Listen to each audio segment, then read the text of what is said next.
Okay, this is TempleOS 5-minute random code walkthrough episode 26, and I'm your host, Terry Davis. So let's see where God takes us. Alt B. And we are in compiler statement parser. Wow, at the top. That's kind of a strange location. So this is the compiler, the first phase of the compiler after Lex, I guess. Anyway, what we're looking at right here is where it creates a new class. So let's say you have an i64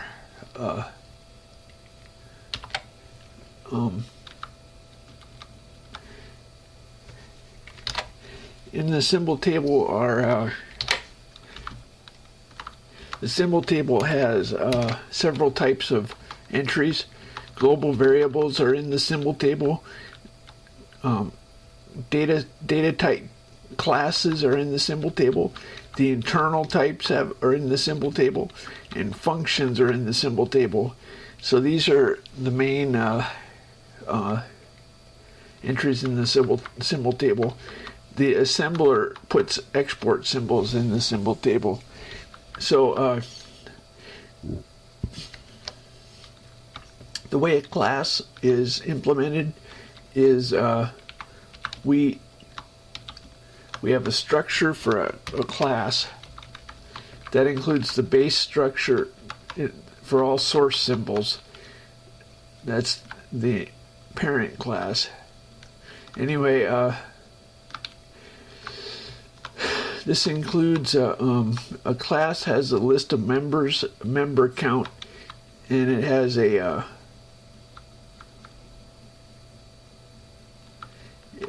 base class. It might have a forwarding class. It has a linked list of members in the class. So a pointer to a class. Here's what I do for a class. When I define a class, I define you can have a maximum of 4 stars, pointers to pointers to pointers to pointers. Anyway, so what I do is I make a node with 5 classes together. They're one right after the other.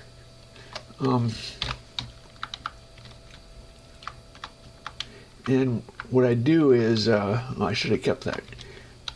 So there's a structure with, that's not what I should show. What I should show you is, well, this is,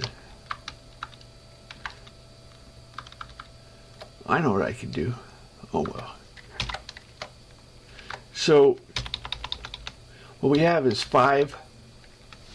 We have a structure with 5 of these, and 1, 2, 3, 4, 5, 6. I did 6. Anyway, and from now on, when we talk about a pointer to a class, if it's the class itself, we point here. If it's a pointer to a class, we point here. If it's a star, we point here. If it's a star, we point here. So we can have up to 4, and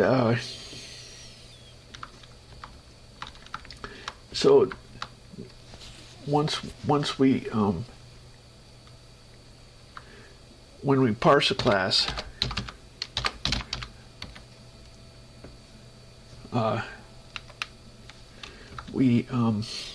it turns out that a function has a member list very similar to a class with a member list. So I use the same routine to parse a function header. So a function header is very similar to a member list in a class. If you look at a function header, so I use the same parser routine where parse var list, So in a class or in a function, we call parse var list, and parse var list starts with a for a function it starts with a parenthesis. For class it starts with the brace.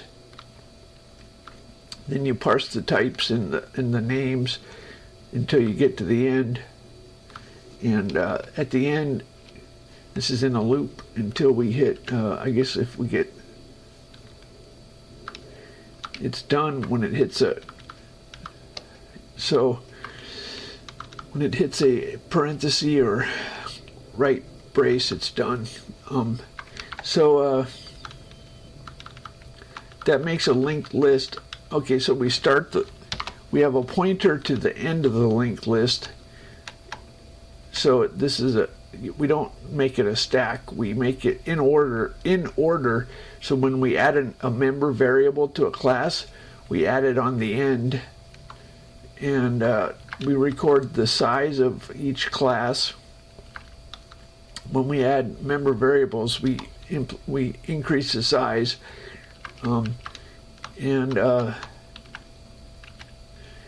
there's a raw type. What this is let's say if you make a class, I don't know,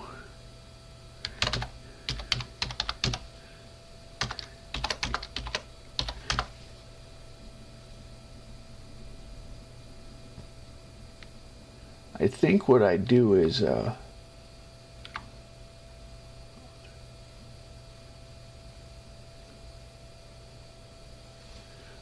hold on a sec. In the kernel, I do bit fields a strange way. So if you have a U16, a union, a U16 is a union of two signed bytes or two unsigned bytes, and taken together, it's a U16I internal.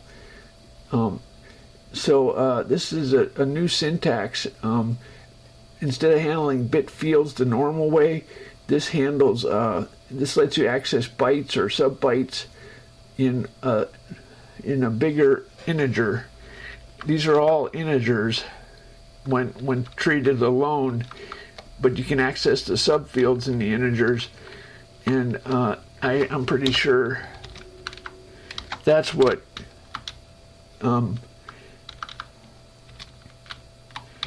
we were looking at, is raw type.